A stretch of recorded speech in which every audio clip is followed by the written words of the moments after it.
Well, it's time now for perspective.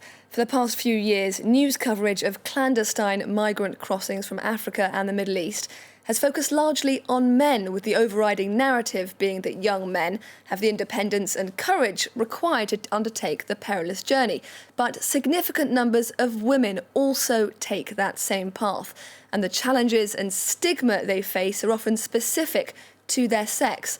My guest today is Camille Schmoll, geographer and author of Les damnées de la mer, Femmes et frontières en Méditerranée, or in English, The Wretched of the Sea, Women and Borders in the Mediterranean.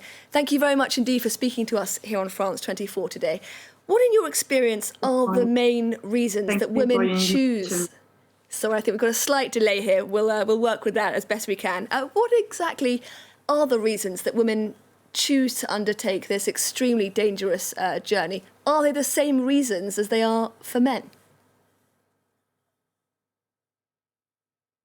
Well, there is a mix of motivations. So there are some reasons that are the same as the men's one, and other reasons that are specifically gendered.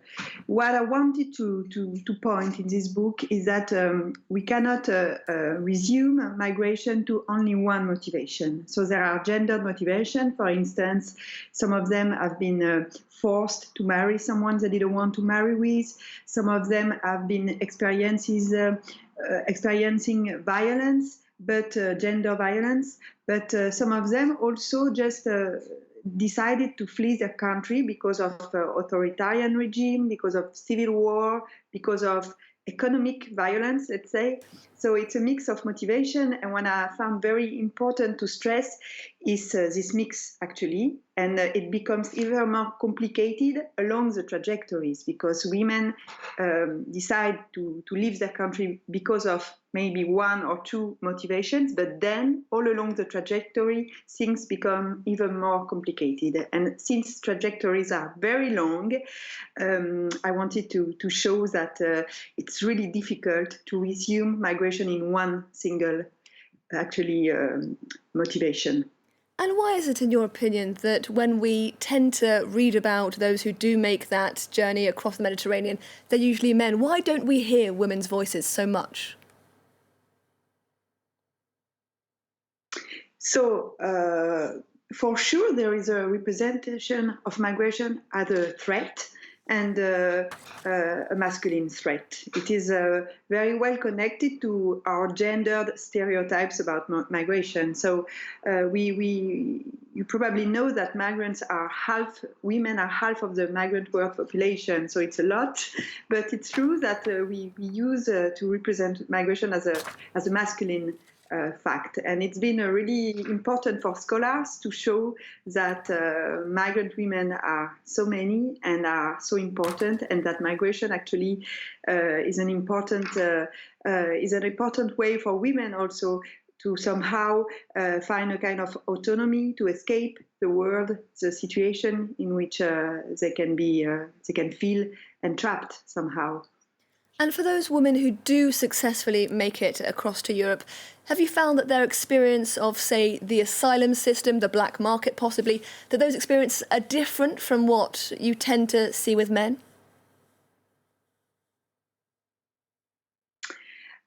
Yes, of course, because the labor market, for instance, is gendered, but also asylum procedures are gendered.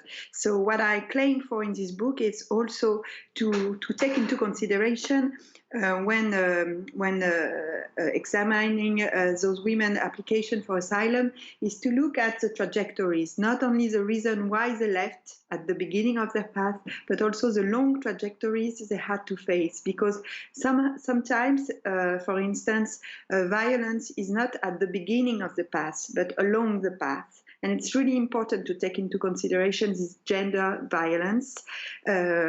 Most of the women, unfortunately, most of the women I've met have been raped, especially in Libya, and it will be extremely important to take into consideration these issues during the asylum process. Now, many of those women making it to Europe will at some point spend some time in a detention centre. What have the women you've spoke to, what have they said about that particular experience of the European migration system? Yes, what I want to show is in this book is the gap between the possibilities, the fact that these women want to experience a new life, and the fact that indeed when they have crossed the Mediterranean, once they have done this long trajectory along Africa and the Mediterranean, the trajectory remains still very long. And I talk about lives at the border because they experience detention, they experience waiting for months and sometimes even years in facilities that are not giving them the opportunity to build a new life. And so it's a time of suspension somehow, suspension of the migratory project, and it's a very difficult time to live because they have many projects, they have a very strong will to live, and they have also networks in Europe. They are able to find if we can give them more freedom to move, for instance, within the European territory, they will be able to find opportunities about labor markets. They will find some way to be some accommodation. But in keeping them closed without the possibility to move, somehow we put into discussion the possibility to integrate in Europe. And just lastly, unfortunately, it's all we have time for. The title of your book is a direct reference to Frantz Fanon's Les damnées de la terre, the wretched of the earth, an analysis of the dehumanizing effects of colonization. Why did you choose to reference that seminal work as the title of your book? Because today, I think when one wants to think about power, about inequalities, we need to look at the migrant situation. And they became absolutely very strong actors of this situation. So I wanted to raise this point. I think Fanon today would have talked about migration. I think you're probably right. Camille Schmoll, I'm so sorry we have to leave that there. Camille Schmoll, author of Les damnées de la mer, femmes et frontières en Méditerranée. Thank you very much. Well, that's all we have time for right now. Thank you for watching and do stay tuned. Coming up next, the France 24 interview with Jan Kubish, the UN's recently appointed Special Coordinator for Lebanon. He talks to Mark Pullman about his hope the country will succeed in forming a new government ahead of a support conference for Lebanon convened by the French president and co-chaired by the UN.